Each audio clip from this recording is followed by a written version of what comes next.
I was 22 when I joined a weekend camping trip in Oregon. It was a small group, mostly students from my university, plus one of the professor's assistants. His name was Cal, and he was the one who planned the trip. We were going to a remote spot in the Rogue River National Forest, about 5 hours from campus. There were 8 of us total, 3 girls, 4 guys, and Cal, who was older, maybe in his 30s. He said the site was perfect because it was far from any tourist trail and quiet enough to really enjoy nature. We hiked out Friday morning and reached the spot by early evening. It was a clearing near a slow river with big mossy trees around and a fallen log we used for sitting. There was no signal, no lights, and no one else for miles. We set up our tents in a wide circle around the fire pit and cooked hot dogs and beans on a camp stove. Someone brought marshmallows too. That first night was normal, just stories and laughter, and a little guitar playing before everyone crawled into their tents. I shared my tent with Joanne. She was quiet and brought a thick journal she wrote in every night. She said the woods helped her clear her head before sleeping. We talked for a bit, then zipped up and turned off our flashlights. I fell asleep to the sound of the river and some owls, not thinking much about anything. But sometime around 2 a.m., I woke up, not sure why. It was that kind of wake-up where you don't remember dreaming or hearing anything, just sudden alert. I stayed still and listened, and after a few seconds, I heard it. Footsteps, soft and slow, just outside the tent. Not like animals either. I've heard deer walk through dry leaves before. This was different. It was careful, like someone trying not to be noticed. I waited for it to stop, but it didn't. It circled the tent twice, then walked away into the trees. In the morning, I told Cal about it, and he said it was probably a raccoon or coyote looking for food. But Joanne was frowning and said she heard it too, and it sounded like boots, not paws. We all looked around the camp, but nothing seemed touched, no trash disturbed, no tracks in the dirt, just a few flattened leaves. The second day, we explored deeper into the woods. Cal took us to a shallow cave about half a mile away, where bats sometimes sleep. He said we shouldn't go in too far because the ground inside was soft and easy to slip on. We came back before sunset and cooked noodles with canned chicken, then sat around the fire again telling ghost stories, but they didn't feel fun this time. People kept looking at the trees like someone might be there, watching. That night, we went to bed early. Joanne didn't write in her journal. She just lay facing the tent wall with her sleeping bag pulled up to her head. I stayed awake longer this time, my flashlight in my hand under the blanket. Around 3 a.m., the footsteps came back. This time, they didn't circle. They stopped right outside the tent. Then, I heard a whisper, a voice, low and fast, like someone talking but not to us, like they were repeating something or reading. I couldn't tell the words. I held my breath and grabbed Joanne's arm, but she was already awake. She pointed to the zipper and mouthed, "Don't." We stayed frozen like that for maybe 10 minutes before the whispering stopped, and the steps walked away again. In the morning, Joanne showed me her journal. The last page was gone, not torn, just missing. She said she tucked it under her clothes bag before bed, but now it was open to a blank page, and the old entry she wrote yesterday was gone. Cal called a quick meeting and asked if anyone else noticed anything weird. Most people said no, but you could tell they were nervous and tired. One girl said she heard laughing, but thought it was a dream. Cal said we'd pack up and leave early, even though we planned to stay one more night. He didn't explain why. When we packed up, I noticed something that made my stomach twist. Near the edge of the clearing, under a tree, someone had stacked 3 small rocks into a triangle. I didn't see it there the day before, and the dirt around it looked fresh, like someone knelt down recently. I pointed it out to Cal, but he just said, "Let's move." On the hike back, no one talked much. and everyone kept looking behind them. I stayed near Cal and Joanne, in the middle of the group. When we finally got to the cars and started loading up our stuff, Joanne gasped and held up her sleeping bag. It was unzipped and stuffed with small dead branches and bits of bark, like someone replaced the filling. She said she rolled it tight that morning and put it in her pack herself. Cal checked the cars and said we should all get in and leave right away. Back on campus a few days later, Joanne told me she went to rewrite her missing journal page from memory. But when she opened the notebook, there was new writing on the blank pages. Not hers. It was small and cramped and written in a circle, like someone filled the page from the outside edge inward. It said the same line over and over. I see you sleeping. I see you sleeping. I see you sleeping. She burned the journal the next day and never went camping again.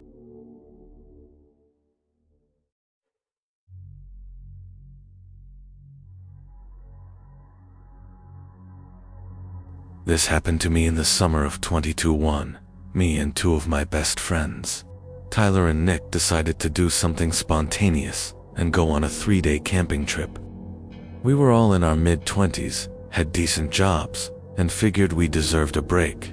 None of us were hardcore survivalists or anything like that, but we all liked nature and hiking and thought it would be fun to get off the grid for a few days. We picked a secluded state park in northern Washington. I'm not gonna name it, but it's one of those places where cell service completely disappears, and the trails don't get much foot traffic, especially during weekdays. That was exactly what we were looking for. We packed up Tyler's SUV, drove about 5 hours out of Seattle, and got to the trailhead around 1 in the afternoon. From there, we hiked in about 4 miles to this beautiful clearing by a small lake. No one else was around. The air was clean, the water looked untouched, and everything felt calm. We set up our tents, built a fire pit, and spent the first evening just laughing, drinking, and telling dumb stories. Classic guys trip vibes. The first night was uneventful, and we all slept great. The weirdness started on the second day. We went hiking along one of the side trails that looped around the lake. It was maybe a 2-mile loop, but part of it veered off through a more wooded area with thicker trees. As we got deeper into that part, we found something strange. It was a tent, a small, older one, set up maybe 20 yards off the trail behind some bushes. We thought someone else might be camping nearby, so we didn't get too close. But the tent looked off, like it had been there for a while. The rainfly was partially collapsed, and there were no signs of activity. No fire pit, no gear outside, no food, nothing. Just the tent, silent. Still, we called out just to be safe. Hey, anyone here? No answer. Tyler joked that it looked like a murder tent, and we all laughed it off, but I could tell we all felt a little weird about it. Nick kept glancing back. As we walked away, we got back to our camp a couple hours later, made dinner, and went swimming in the lake to wash off the trail sweat. That night, we were sitting around the fire again, and out of nowhere, we started hearing what sounded like movement in the woods. It wasn't a deer or raccoon, it was the sound of someone stepping on sticks and leaves slowly, like they were trying not to be heard but weren't quite careful. Enough. Nick paused mid-sentence and looked toward the trees. You guys hear that? We all shut up and listened. The sound stopped. We figured maybe it was just an animal, or maybe even a tree branch falling. But after a few minutes, it happened again, from a slightly different direction. That time it was closer. I pulled out my flashlight and scanned the trees, but we didn't see anything. No eye shine, no movement, just darkness. We all decided to stay up a little later and keep the fire going higher, just in case. Nothing else happened that night, until we went to bed. Sometime after I'd finally fallen asleep, I woke up to a very faint, clicking sound. It sounded like it was coming from outside my tent. Click, click, pause, click, click. I thought maybe Tyler or Nick had gotten up to pee, and were messing with something, but the clicking didn't sound like gear. It sounded like metal, tapping metal, like someone flicking a knife against something. I sat up quietly and reached for the small hatchet I kept inside my tent. I waited and listened. The clicking kept going, methodically for about 20 more seconds, and then it stopped. I whispered, "Hello," but got no response. Then, I heard footsteps, fast ones, running away from our site, back into the woods. Not animal footsteps. Human. I waited for a few minutes, heart pounding, and eventually unzipped the tent and looked out. Our campfire had died down to barely glowing embers. Everything was dead quiet. The next morning, I told the guys what I'd heard, and to my surprise, Nick said he'd heard it too. The clicking, but he thought it was me. That freaked all of us out. Tyler wanted to pack up and leave early, but we still had one night left. We voted to stay, but we all agreed we'd sleep in shifts, just in case. That evening, just before sundown, we decided to check on that old tent again. We hiked back to where we saw it, and it was gone. No collapsed fabric, no flattened grass, nothing. It was like it was never there. That was the final straw. We hiked back fast and started packing up as we were taking down the tents. I noticed something that made my stomach drop. Tied around one of the small trees near our site was a thin strip of faded yellow cloth. It hadn't been there before, and right next to it, carved into the bark, was a small symbol, a circle with an X through it. None of us recognized it. It didn't look like anything natural, or like a trail marker. We left that night, hiked back in the dark with our flashlights, and didn't stop until we were back at the car. To this day, we still have no idea who was in those woods with us, or why that tent disappeared.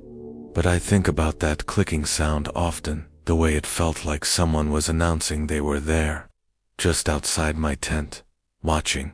I haven't been camping since.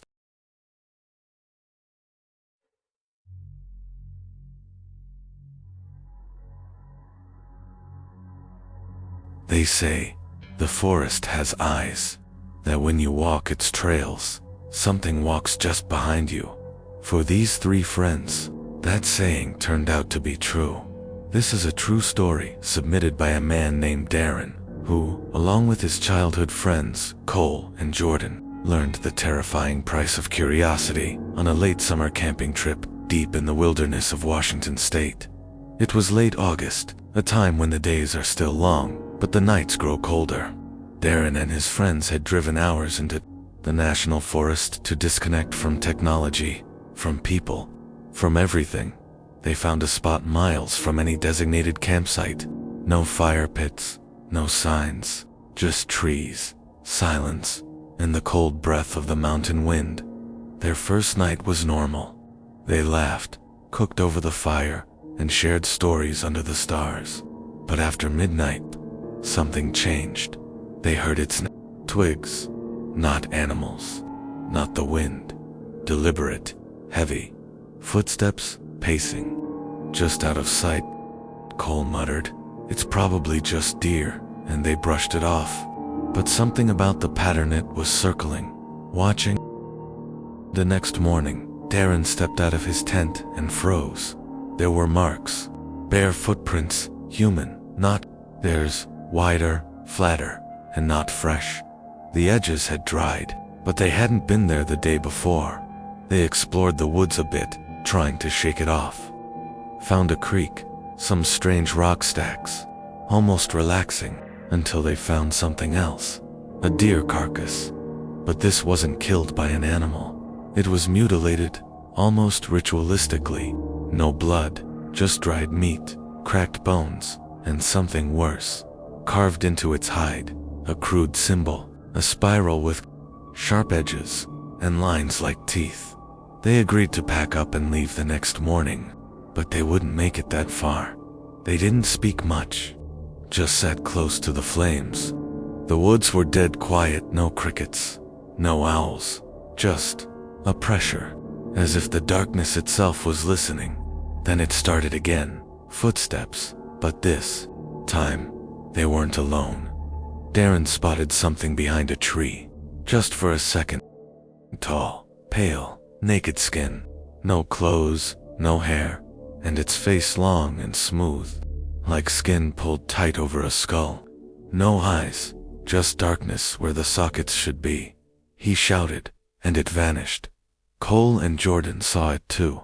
They grabbed knives, flashlights, anything they had, then whispers, not voices, more like breath patterns mimicking speech, like something trying to imitate language without knowing how.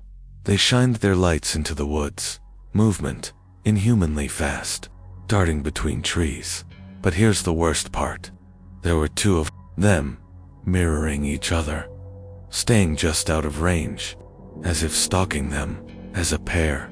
That night, no one slept. They sat back to back, knives in hand, eyes wide open, but nothing came closer. Not yet. At dawn, they broke camp in record time, but the forest wasn't done with them. As they hiked out, the woods felt wrong, distorted. Trails didn't match their GPS. The sun didn't feel like it was moving, and behind them they heard it, the whispers, still following, until finally, after hours of near panic, they stumbled back to the gravel road where their car was parked, covered in branches. Dirt smeared across the windshield, as if something had tried to hide it. They drove without stopping, not even to eat, and when they got back to the city, none of them spoke about what happened. Not for months, until Darren, unable to sleep one night, looked up the symbol online. He found nothing, except a single, blurry forum post from 2012 about a hiker in Northern California. Same spiral symbol, same deer mutilation, same description of them, but that hiker was never found again. So if you ever find yourself alone in the woods, and you hear footsteps that mimic your own, and see shadows that move just a second too late, don't follow the sound, don't investigate, and whatever you do, don't let them know you can see them, because once they know, they never stop watching.